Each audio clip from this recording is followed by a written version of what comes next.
One. Hello and welcome to the Breaking Free podcast. I'm your host, Nathan Francis, and today I'm very grateful and very humble to be joined by Aimee Pedersen. Aimee Pedersen is a yoga teacher. She dances on Instagram. She does a lot of cool stuff. I was sent one of her reels like 2 months ago. We've been messaging. Might as well tell the real story here, Aimee. We've been meaning to do a podcast, and then Aimee got sick. Then I was crook for a bit, so we couldn't do it. And then we tried again, and she was stuck in traffic or on the train or something. And then we just anyway. Today on the 16th of July, we've made it happen. So, Aimee, Fine timing. yes, welcome to my podcast today. Let's Thank talk you. about masculine, feminine. Talk about your story, your awakening. We had a pretty cool chat off air, so maybe some of that can come up as well. And What yeah, was the looking video? forward to shooting the breeze. What was the video you were sent?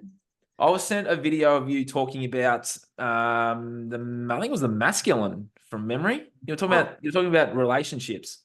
Okay, yeah, I love a bit of that. Yes. I thought maybe you got sent a dancing one because there's lots of dancing. Oh no. Well, when I had a look at your Instagram, I saw all the dancing videos. Yeah. No, she's a very good dancer. She's going to show me how to dance one day. It'll be good. I can give you some tips, that's for sure. Yeah. So Aimee, how did you get into the work that you do now, and what were you doing before your awakening as well? Because a lot of people would like to know. Oh, okay. Well, I mean, I think it goes all the way back to when I was an athlete. So Oh, I actually ran for Australia in 92. oh, there you go. 400. I was in the same relay as Cathy Freeman. I couldn't find that anywhere.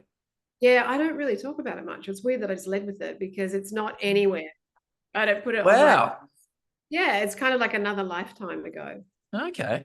And I have to say that we call it an awakening, but had a very strong connection to spirituality and to what I at the time perceived to be the divine, through being an athlete, actually, because it took huge amount of connection to that something higher to keep yourself moving at that elite level and consistently competing and moving through all the stuff that comes up around that, all the self-doubt and all the self-whipping and the judgment and the challenges. So it definitely started there for sure. Then I got massively injured, so that was a big leap of faith as well, because I never got back to that peak level again. And from there, I went into the world of debauchery. So it was into drugs, alcohol, started working in bars, started dancing in bars. I wasn't stripping, but Oh. I was dancing in cages, the go-go girl. So I did that for a couple of years. And then something just started to activate in me, and it was like a choice. It's an interesting thing because I just started getting interested in yoga, not really like mad fanatic or anything, just like it's a nice practice kind of thing. And I went to drama school as well. I was an actress before I was a yoga teacher, and you can find that on the internet. Oh, good. Because I was on a TV show called Crownies and then Janet King. Ah, So yeah, so you can actually look that up. yeah. But I don't look anything like that. I had my short dark hair, and so you wouldn't even recognize me. But so drama school, I discovered yoga, and then it was just this really clear moment. I remember I went out partying one night, and then the next day I was physically really sick, and I just thought, this is a choice. I either go that way or that way, but I can't. They're not going to marry those two worlds. It's just not going to happen. So I chose the path of being clean and sober and moving into meditation and yoga and to be honest, for the first couple of years, I that was like another addiction because I kind of just swapped it. Mm. But then over time, things started to integrate, and it became more balanced within my being for sure.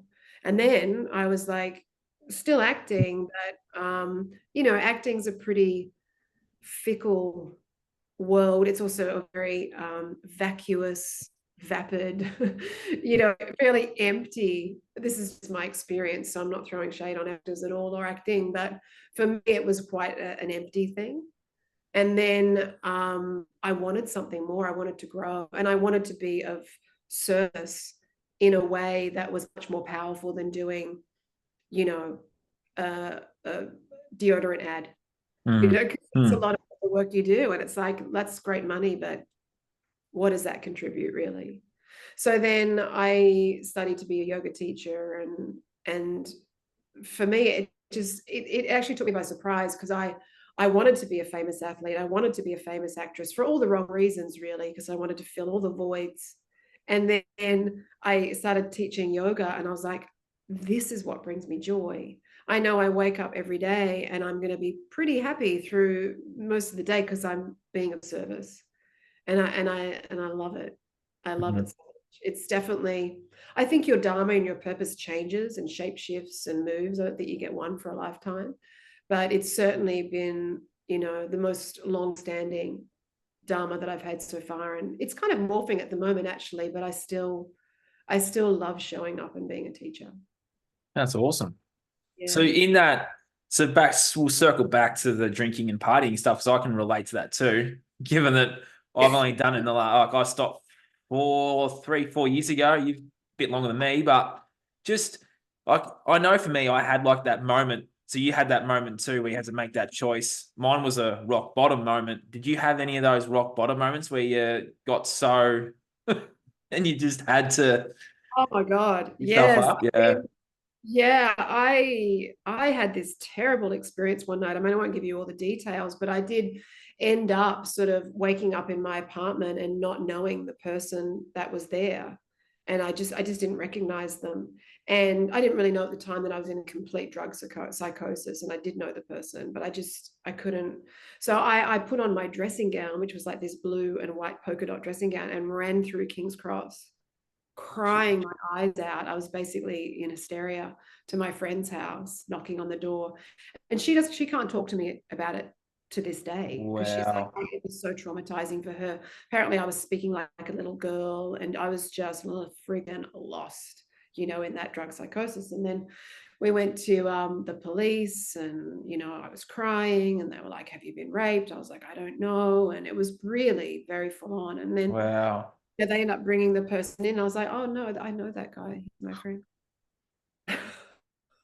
So that was, I mean, I had other ones like broken bones. I broke my nose. I broke my feet a couple of times. I fell back on what's that tow ball at the back of a car. Oh, Fell back on one. the toe ball or toe Yeah, ball. and I broke my rib. Like, so a Oh, lot of that. injuries. Yeah. Like, I was mad party girl. Like, I just did not know when to stop, nor did I want to stop. So Hmm. that was the one that went, ooh, that was a pretty big public rock bottom. Hmm. And then I went into AA and NA and went through the whole program there, which What I'm not was? actively involved in anymore, because I think that you do actually, it's possible to move beyond that frequency and not stay in that world of identifying as an addict every day and all that sort of stuff, because I Yeah, it's a don't. label. It is. And, I think it's not going to be my dharma at all, but someone will probably come in and create the next level to that. So Hmm. all those people because a lot of addicts are just fucking amazing people, and they've got all these, but they're a bit tortured. And they're looking in the wrong direction for spirit, right? So I think someone's going to come in one day and go, you know what? Rather than identifying as an addict every day and keeping yourself in that frequency, this is where we're going. You got to do all of that first. Absolutely. You got to get in there. And, there's no ascension without descension. So that is really a lot of that work, is the descension. You've got to go into the muck and the mire, and you've got to apologize to people, and you've got to make your amends. And all of that is so powerful. Hmm. But then it's like, now we've got to go here. So that's kind of why I moved away from it, because I was like, I'm actually ready for the next level of consciousness, not to consistently stay in that space. And how did you get? And well, how did you know that you were ready to up and leave that space? Because I know, like most people will just like they'll stop for a bit and then they'll go back. Like, did you ever go back? Or once you were out, that was it? Sort of like a two-layered question there for you. Yeah, no, it's interesting. I did go out for a couple of years, and then I had another rock bottom, which was more around a relationship actually, and challenges around that, and I thought I needed that sort of support.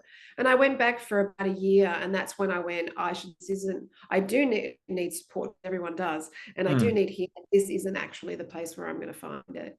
And it just felt like it was a misfit.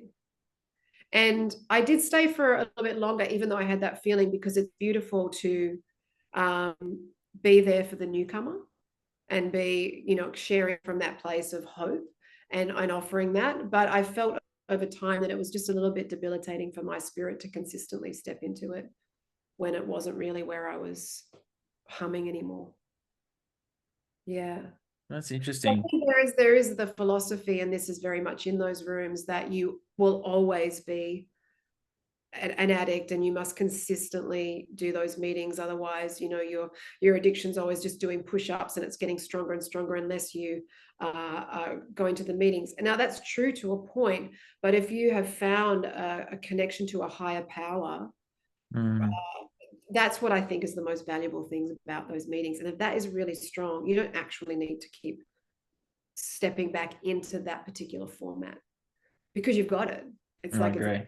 so it's like, why would I don't need to go into that to get it from other people or from those particular teachings and the big book and all that sort of stuff, because it's now ingrained and in my being. We get a lot of people say higher power could be God, or what is the higher power to you, Aimee? I think well, it's not even what I think. Consciousness, or what you call the divine, it's in the everythingness. So I mean, we've proved this mathematically, that there's a unified field. That unified field has energy and consciousness in it. There's an intelligence.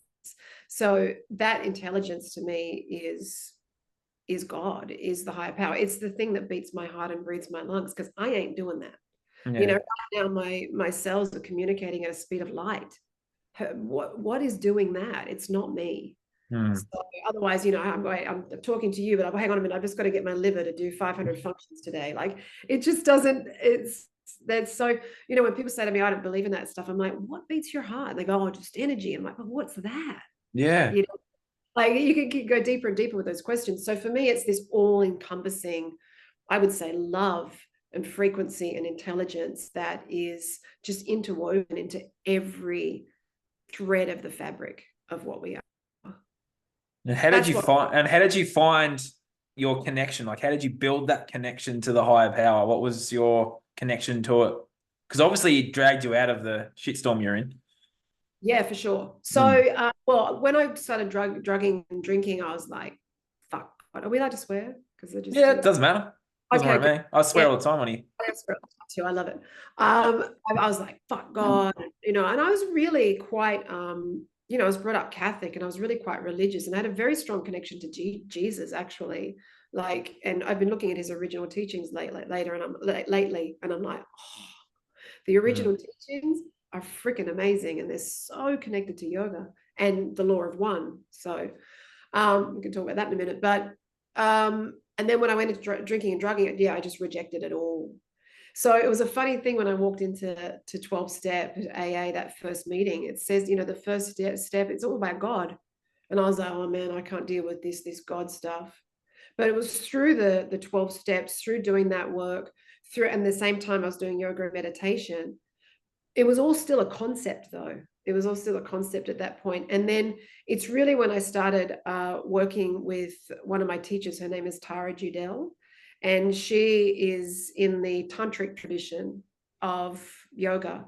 And tantra is not about sex at all. There's a small part of it that you can work with sex if you want to, but it's a huge, very diffuse philosophy and spiritual practice. And when I started working with her, that it just started dropping in. Like, I was sitting in meditation and I could feel it. I could feel this. It's called spanda in yoga. It's the of life. And I didn't have access to that before. And within that, I could just feel so much beauty and so much power and so much love. And I was like, oh, there it is. It's outside of myself somewhere. It's here. It's here inside of my being. And I still forget that. Of course I do. I have days where I'm like, "Meh," and life and then I forget. But that's why we come back, right? To meditation, to go, oh, there you are again. Sorry, I forgot.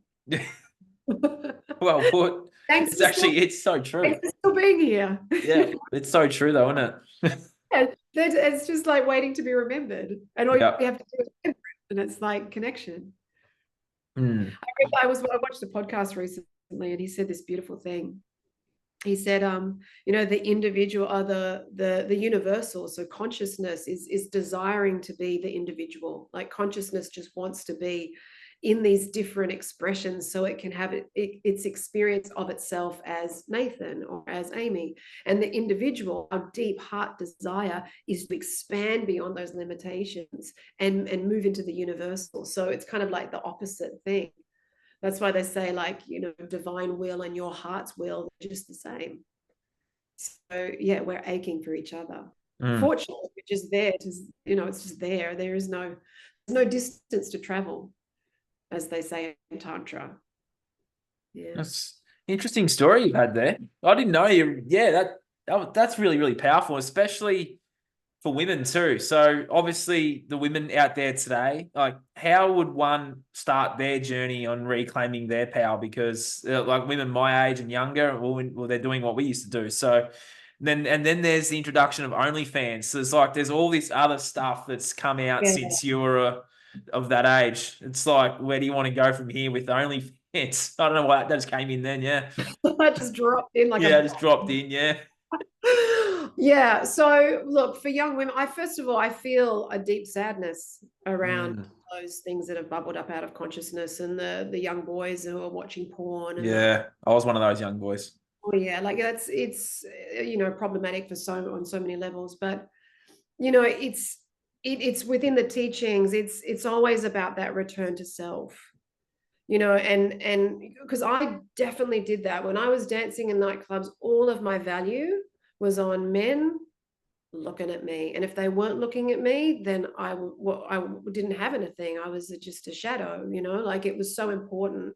So I totally understand where that comes from. And I mean, maybe I'll do this. Maybe this will become my dharma. But teaching young women the value of that they already have, just as who they are, the value of just existing in this human form, and also to be a woman. Like, it's so amazing. And we have had that collective programming that to be female is sort of less than. And yet we are these incredible creators of life, and we hold within us a portal from other worlds. And whether you choose to, I mean, I chose to not have children. I still honor the portal. It's still there and will always be there. And that is, so I think if we start at that place, it really always comes back to the self-work and seeing who and what you really are, and finding the value within you. And that did certainly come in, but it came in for me a lot later. And perhaps that's the trajectory that we're meant to all go through. But I'd love to be able to step in a lot earlier for women and help them find that. Yeah. Because it's a very painful journey when you're consistently seeking validation outside of yourself. It's risky. It's an unable game. It's unable. So yeah, I think there's a lot to be said for starting women's groups, girl groups a little bit earlier. Even men's circles too. Oh my God, men. I mean, I think it's so wonderful, the men's groups, because women really have been I've been doing women's retreats for so long, and women's circles and medicine circles and womb circles and all that sort of stuff, that it can't just be us doing that. Men need men. They need, when my partner goes out with the boys, I'm just like, babe, go. Like, it's so important for you guys to be surrounded by other good men who lift you up and support you. So yeah, men's groups, I'm a big fan. Yeah, we need more of them. Need more men standing up and stepping into their power too. Absolutely, because I think look, it's the bird of humanity has two wings, right? So if it's just like the male wings going, yeah, I'm great, things are great, like it doesn't, it's one or the other, it's a two-sided coin. If the feminine is crumbling, the masculine is crumbling too. Because And then females are stepping into their masculine. Like I see out there in society today, Amy, we have a lot of over masculized females right now. 100%. Yeah. 100%. And I would argue I was definitely one of them, like, let's say 20 years ago.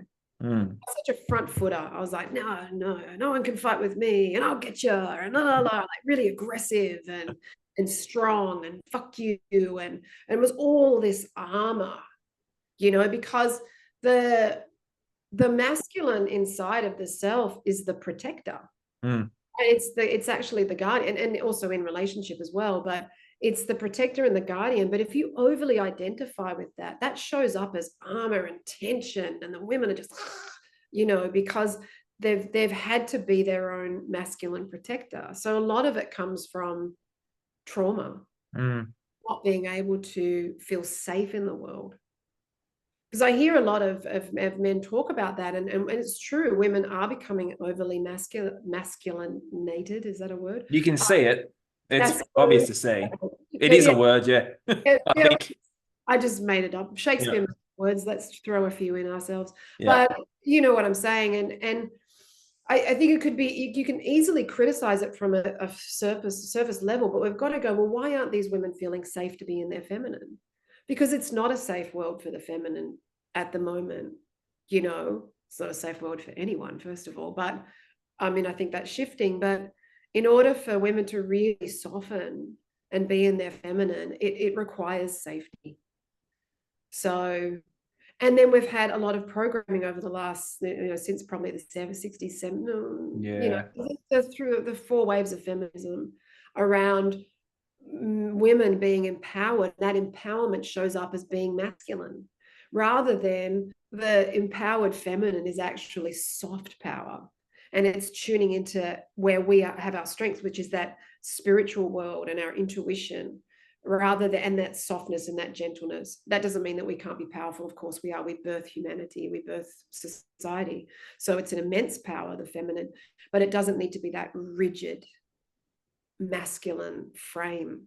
That's not where we actually thrive, and it's to our own detriment, because we don't get to experience our true power if we're sitting in, it's like we're sitting in false light, trying to be playing the male game.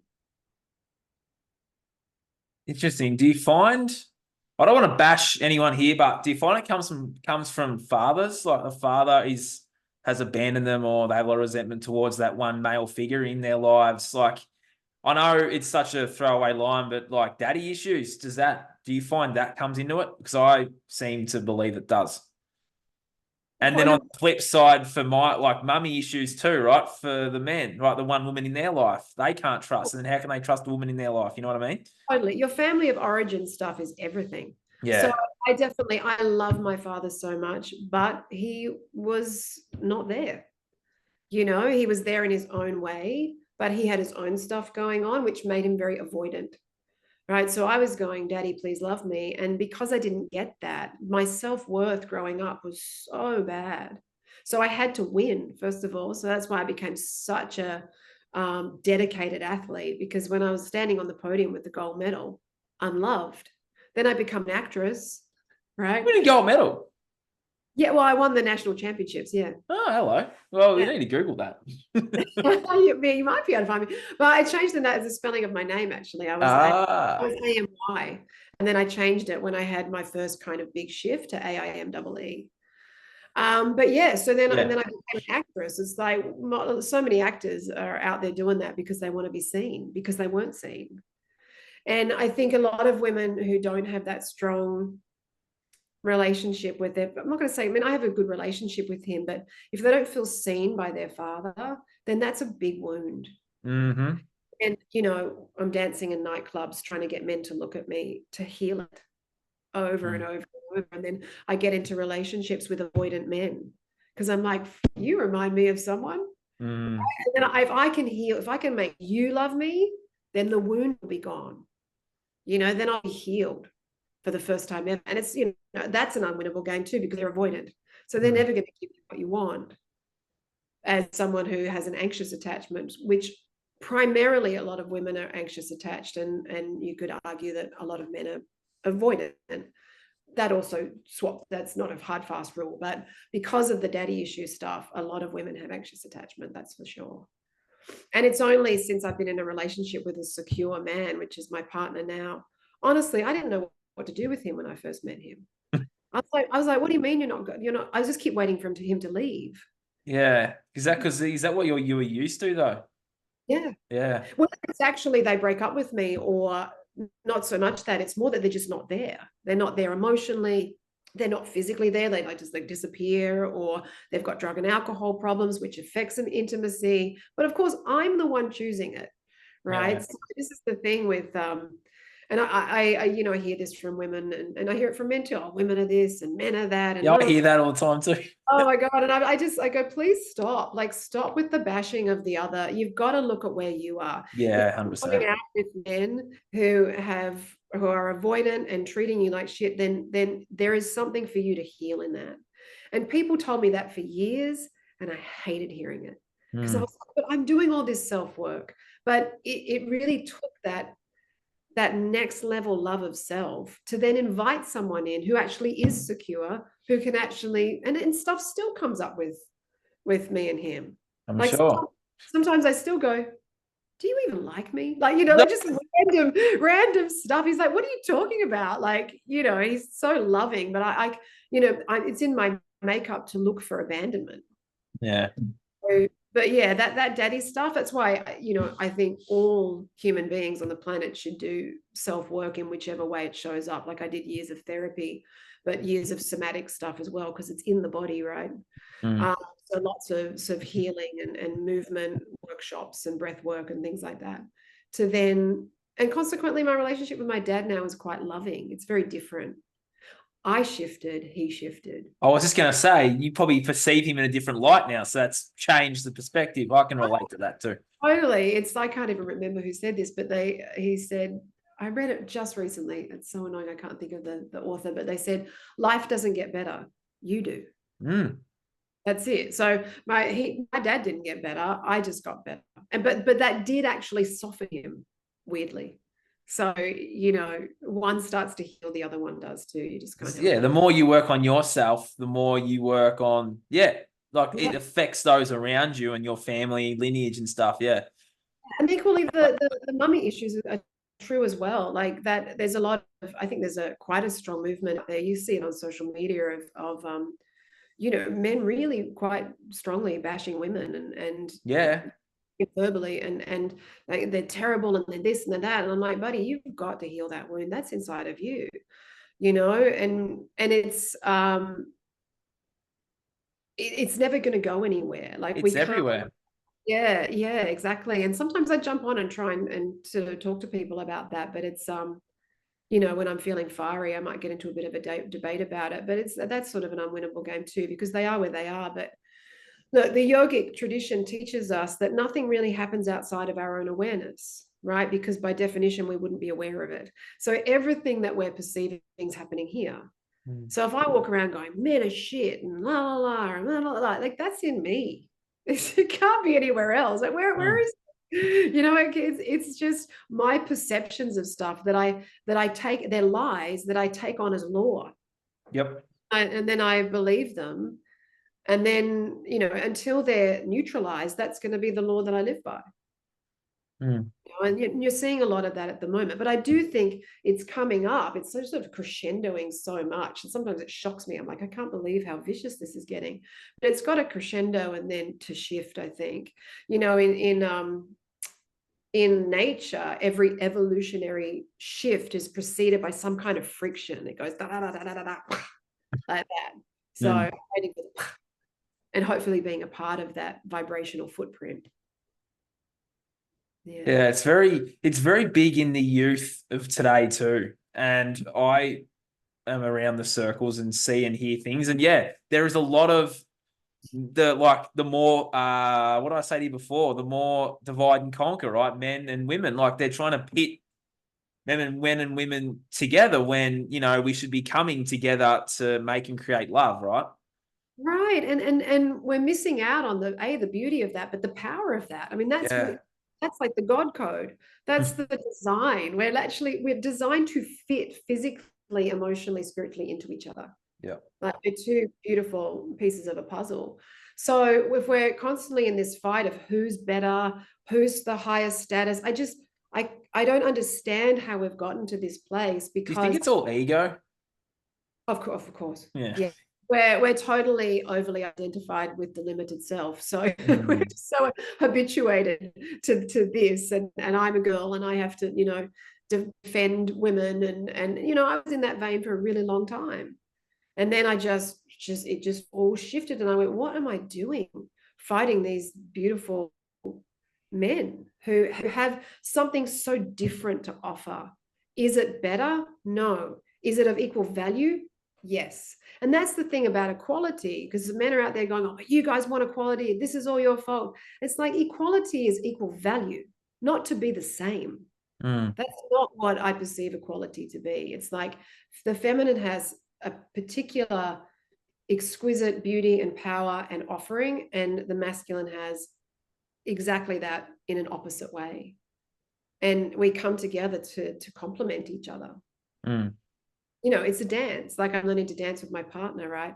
And in the tantric tradition, the masculine is the container, right? That's what the masculine does. The masculine holds, which is it's so strong and so beautiful and powerful. And the feminine is the contents, right? So think of it as a glass of wine. The glass is the masculine, the wine is the feminine. The feminine moves a lot. Of course, we're mercurial, we've got monthly cycles, we've got all these emotions. Like this is us, but this is the beauty of the feminine. And it should be like, celebrated, like how amazingly different, rather than, oh, women are just crazy. It's like, well, you perceive that to be crazy, but you might want to just investigate, because there's some wisdom in there, and there's intuition, and the difference is so lovely. But if you take away the glass, the feminine is, yes, the wine is a mess, right? We need the container. So, but if you take away the wine, what's the glass? It's dry. Yeah. So they come together so life can be drunk, so it can be enjoyed and embraced. And when I try and lead my partner on the dance floor, and I don't do it often, to be honest, because I love being led, and this is what I want women to get. When you soften and surrender to the masculine and you just let him, lead, not dominate. That is not what I'm saying, ladies, at all. Because people get confused about, what do you mean he's going to lead? But when he just leads the dance in our relationship and also on the dance floor, I experience a softening and a surrender and a healing that I've never had before. Sometimes I just close my eyes, and he just leads me. And if he makes a mistake, I make a mistake with him. Like I'm not trying to control anything. But when I do try and control it and lead every so often, it's a shitstorm. It's a mess, because it doesn't work. Yeah. It just doesn't work that way. How would an overly masculine, I don't know if that's a word. It probably is a word. How does an over masculine woman? I said masculinated, I think. Masculinated, yeah. How does an overly masculinated woman drop back into that? Because that's the push pull at the moment, Like, how does one, does it take a masculine man to help that soften, or can a woman soften on her own and then meet that masculine man and soften more? Like, how do you think this would work? Yeah.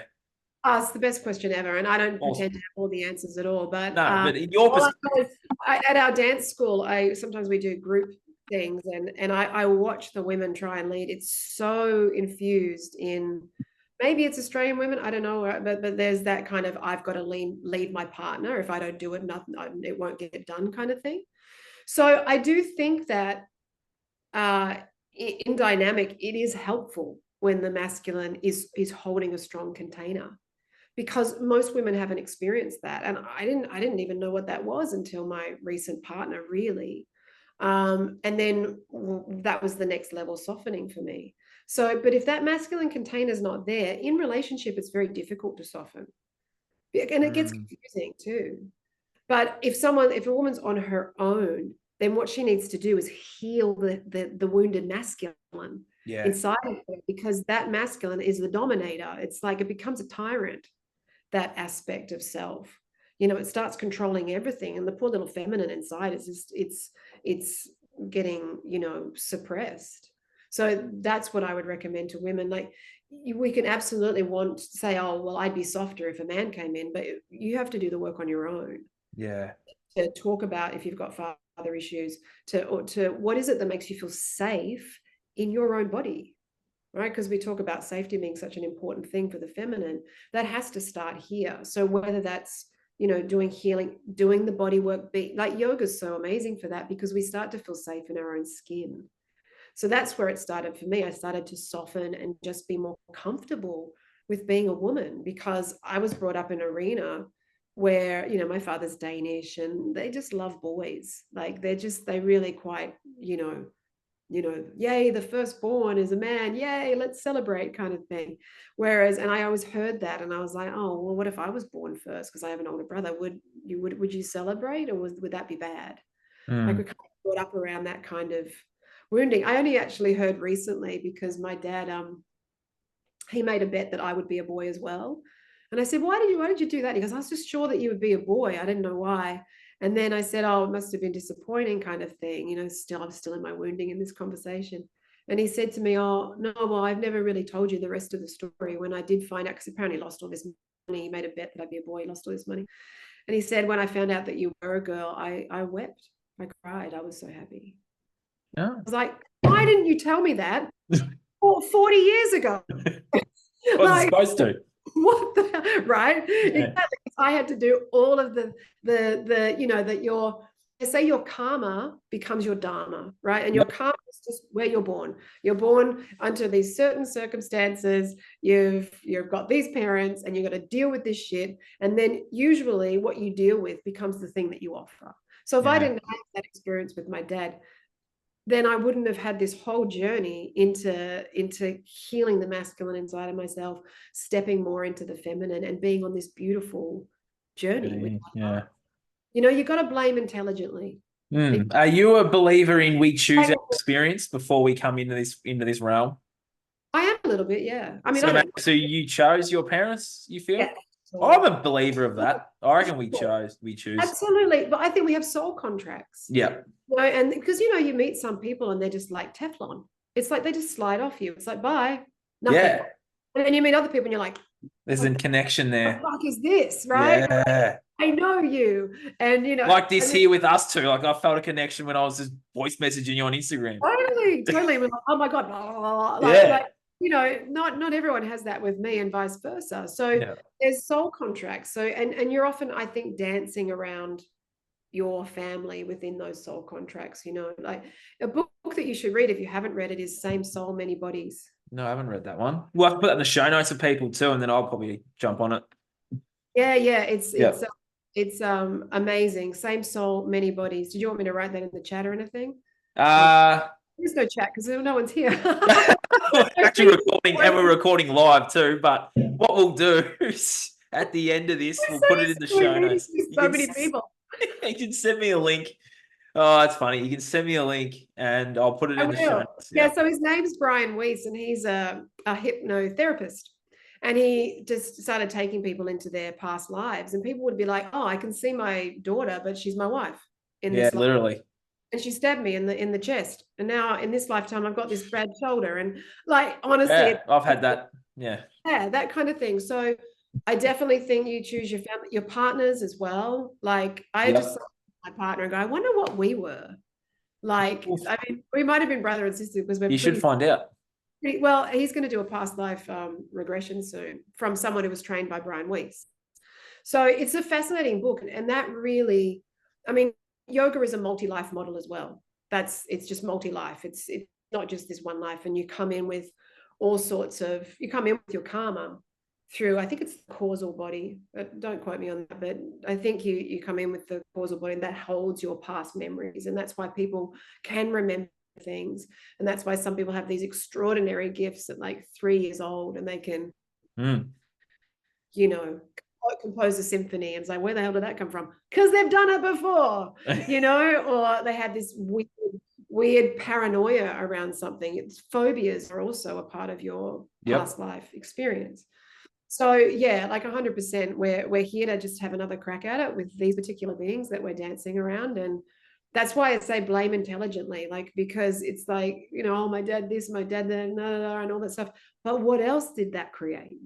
It also Mm. created the strength and the journey that you got on and the things that you got to heal and discover about yourself that now brings you to this magic, So yeah, Mm. definitely chose that relationship. Yeah, past lives are interesting. I've had some interesting past life stuff in the last couple of years myself. Yeah, I can definitely relate to that. Yeah. And you can, I and haven't it makes sense. It makes sense in this life because you're playing out the opposite of what you played out in other lives, right? Yeah. Look, there's always that saying that people say, oh, I don't know why bad things happen to good people. And I'm like, that's because they haven't always been good. Like, they probably had 1,000 lifetimes. I'm Where sure. they've been, yeah, we've been everything. I feel we've been good and bad, right? For sure, for sure. I remember Yeah. we were speaking before, we started about my healer who passed. And I was on the table one day and he was talking about stuff, and I was talking about this guy that I was dating, and I was upset about this and that. And he was kind of talking about how, that patriarchal thing and blah, blah, blah. And I was getting into that story. And he said, yeah, yeah. But you've done that before as well.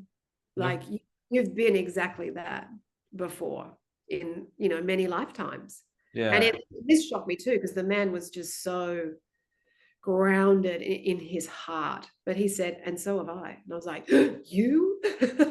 You couldn't have done bad things. You're like, an Mm. earth, but him too, right? Because we've all thousands of lifetimes, and we perceive ourselves to be good people. But even in this lifetime, I've done terrible things. I've done Yeah. amazing things. I've had to apologize. I've had to ask for Mm. forgiveness.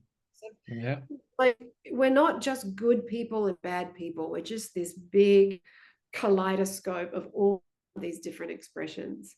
And when we start to really get that here, we'll stop judging it out there. Oh, that guy's a bad person. Yeah, he's got some bad traits. Sure. But is he rotten to the core? Probably Underneath not. everything, probably not, right?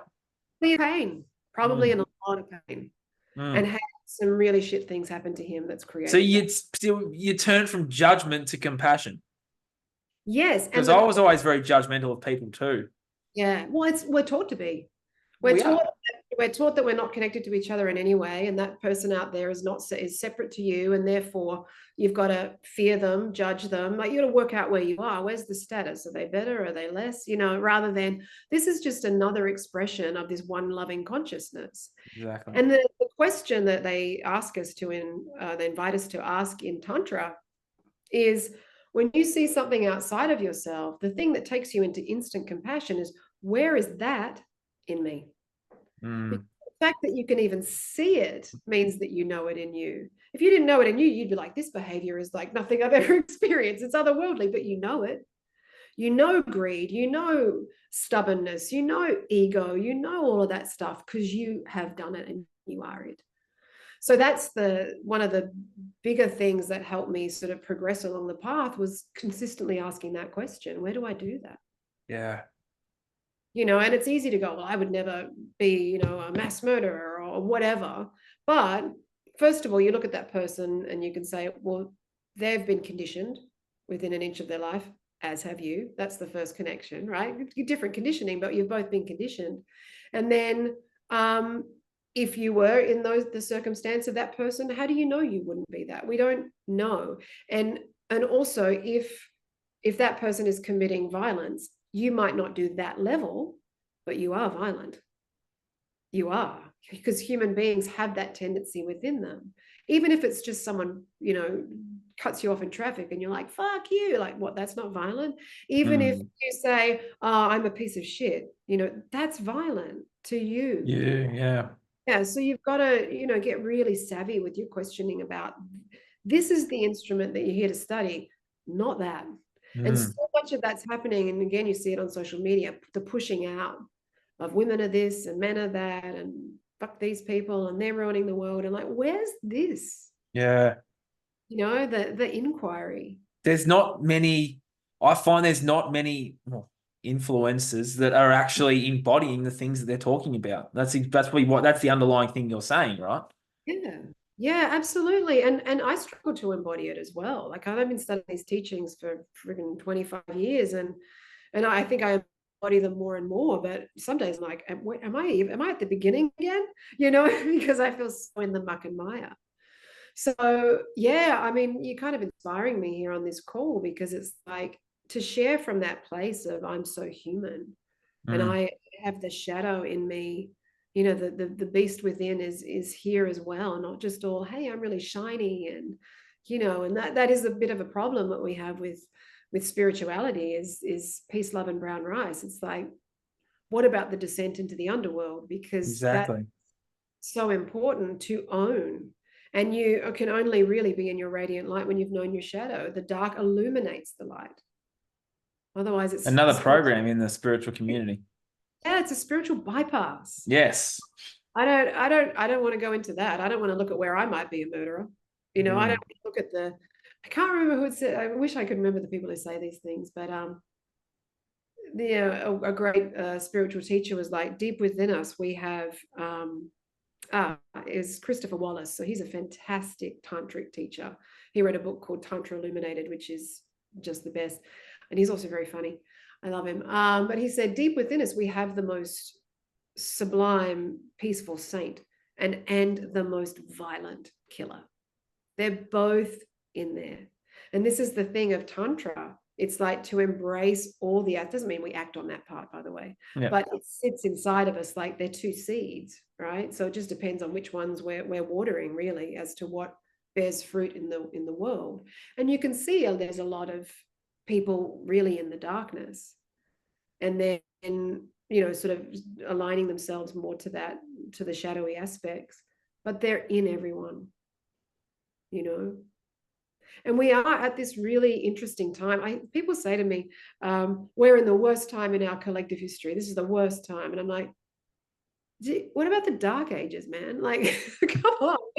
Like, are you we all chose to be here. So it's like, we're in the best time. This is the Great Awakening. You bought tickets for front row of this circus. So, you know, it's like, and I don't think it's the worst time in our collective history. What is happening is there's just more awareness.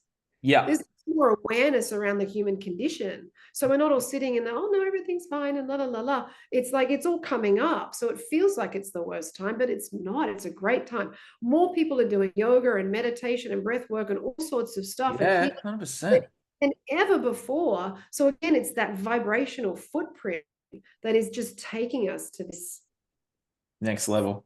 Yeah, absolutely. Will we see, you know, a world in our lifetime that's just all peace, love, and, you know, probably not, but I think we are heading in that trajectory. You know, in the yogic tradition, so I'm just talking a lot. That's fine. It's good stuff. In the yogic tradition, they say we're in the time of Kali Yuga. So Kali Yuga is the time of spiritual decay and moral decline. You can see that. We're standing at a time when, you know, when you've been up all night and you look across the horizon and you can see the light coming up and you're like, the dawn, it's coming. That's where we're at. So we're not in the middle. We're not in the dark ages. I mean, women complain now. It would hate to be one back then, you know, and no power. But so we're at a time when the light is coming up and we're starting to actually see the fruits of some of the work that we've been doing and what we've been through and what we've traversed and had to, you know, the dark nights of the soul and what we've had to heal, times of crisis that woke us up. It's been very powerful. Very, very, very powerful. And a great book for your viewers is Dark Night of the Soul by Thomas More. So I read that after that incident with the dressing gown running through. My shining moment. So I read that, and that book is so good because it really taught me to not be afraid of the darkness. The darkness here inside of myself, and that there were things that I needed to shed light upon and not go. When I went to drama school, someone said to me, they did drama school as well in a different institution, but they said to me, it's really going to crack you open, drama school, and show you what's inside of you. And I remember saying to her, crack me up, there's nothing inside of me. Like literally was just ignorant. I mean, ignorance is bliss, right? I mean, I was still drinking and drugging, but I thought there was nothing wrong with me. Are you kidding? You know, and then once you start actually stepping your toe in, you go, oh my God. Yeah. And every yoga class at drama school, I was bawling my eyes out. I just didn't know why. I was just stretching my body, and everything was releasing, all the stuff that gets trapped in the tissue that we're not allowed to express because of so much dogma and how we're trying to fit in all the time. And then all of a sudden, it's just coming out everywhere. And I was like, wow, I do have stuff to heal. We all do. Yeah. But it can be shocking sometimes to people. It's like, oh, I don't want to go in there because what am I going to find? Exactly. And, a lot of the yogic stories, there's the first thing that comes up when like gods and goddesses gather around and there's a particular story and they start stirring the milky ocean of consciousness, which is actually spiritual practice, right? It's just a metaphor for spiritual practice, right? So they're stirring and stirring and stirring. The first thing that comes up is poison in the story.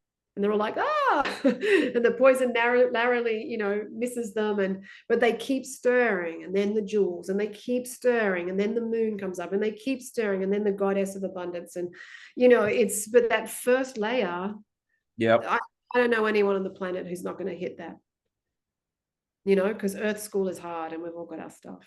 Yeah, 100%. Yeah.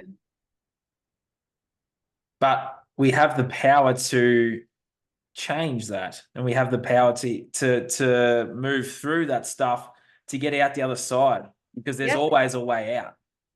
100%. And I think we're coming to this point in our collective consciousness where there's a recognition that I have a huge power to participate consciously in my own unfolding, my own awakening, that I can do that. I don't have to be sitting on the sidelines and waiting for hopefully the situation to get better, or my dad to change, or change. Yeah, exactly. It's like I can actively participate every day from this place of I want to grow and I want to expand.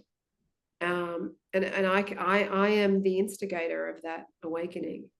Sometimes, I mean, it's nudge from the outside, isn't it? With things usually happen, but it ignites an ember inside of us.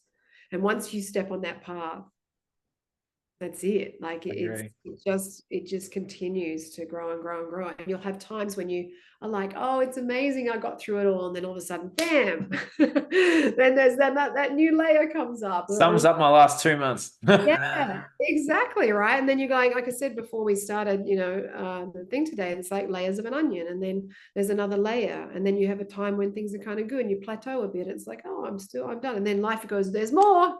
No, we're not done with you yet, because consciousness, God, the divine mother, whatever you want to call it, it doesn't matter. This thing has 1,000 different names and sometimes is nameless, is there nudging you to recognize who you are. Yep. Recognize that you are God consciousness, and the power of the universe hums within you. There's a power no greater than that on the planet. So you hold that within your very skin. So anything can be done with that. Anything is possible, and miracles can happen. Absolutely. And it's all about belief too, belief systems. Yeah. What was that? I said it's all about belief systems too, and believing that you can do that thing. And I know for me, I was always one to run away from my own power because I knew how powerful I was, because I've stepped into it in the last couple of months fully. I'm like, holy shit, there are some things that I can do. Yeah. That Tom, Dick and Harry down the road might have, well, they have, I can see the power in them to do that one day, but it's like, holy shit, I can do those things. Yeah, absolutely. And that's the thing. Everyone has the equal amounts of power. It's just different levels of recognition of it. Exactly. And awareness of it and playing with it. But do you find as a collective, like people are running away from that, their own power? Yeah, absolutely. Because I know I was for 20-something years. Because it's so much, so it feels safer. It's not safer, but it feels safer to consistently blame the external. Yeah, 100%. For where we are and be in that victim modality, and what's it called? Victim mentality. Yeah. Rather than go, oh, I have the power to completely change my life. That sounds hard. I don't want to do that. And it's an immense power. There's that Nelson Mandela thing that he wrote, like, it's not our greatest our darkness that we're afraid of, it's our light. It's our light. We're powerful beyond measure. We are.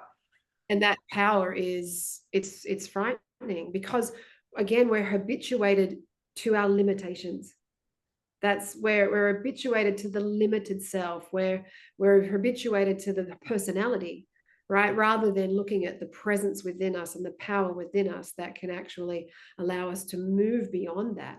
Because there's also that fear, and I have it too. What if I let go of that little self? What am I going to be then? Who knows? Because you don't ever lose the outer coding. I'm never going to not be Aimee. I'm not going to rock up to a dinner party and say, hi, I'm infinite consciousness. Like, still stay somewhat attached to that personality, but within it, there's such a power and connection to the real self, which is eternal and indestructible and incorruptible. Uncorruptible, incorruptible, whichever. You choose. That's a good way to finish things too, actually. We've been going for a bit. If there is someone out there, no, that's fine. If there is someone out there that's listening and watching right now, Aimee, what would be your advice to that person to take their first step into their power or onto that journey, hero's journey? Healing. It's all about healing. To first of all recognize that things do need to be healed, because I think there can be a tendency to be like, no, I'm good, I'm fine, everything, that avoidance. Whereas if someone really wants to step into their power, they have to meet every part of who they are. They have to meet all of the ickiness and stickiness inside of them. Once you make friends with that beast, you're on your way, right, with power, because you're no longer fearing something inside of yourself. And when you meet the world, you're like, I know who I am. Here I am. Like, what do you got for me? That's true power, rather than, oh, I'm powerful because I drive a Mercedes and I do this for a living. Yeah, material things. So what? Like, true power, know who you are. And that is going to be a gnarly journey. But so many earth angels out there, yourself included, that are there to support people to do that and help people to do that and to get them on the path and go, I've actually traversed this before you. And I'm still in my own, on the path myself. But people who have moved a little further along, this is why we're here, to be of service, to bring those people in and go, this is the work. It's worth doing. 100% it is. Henry Thoreau, work worth doing. Because people like us can see the potential in someone that's out there that they may not be able to see their own potential, but we can see it. We can see all of you. We can see you and hear you. Yeah. And it's like, I want to shake you so I can help you get back on the path. Yes, absolutely. But I can only shake you so much. You got to shake yourself a bit up too, Absolutely. It has to come from within. And the last thing I'd say is, to be grateful for all of the challenges that we get given, because it's so often those crises moments. It's so often the dark night of the soul that unleashes hidden potential. It just goes, I agree. We go, wow, like that. Yeah. So that would be, do the work, do the healing. It's brave. Absolutely. But when you know all of those layers of yourself, you're really quite unstoppable in the world. I agree.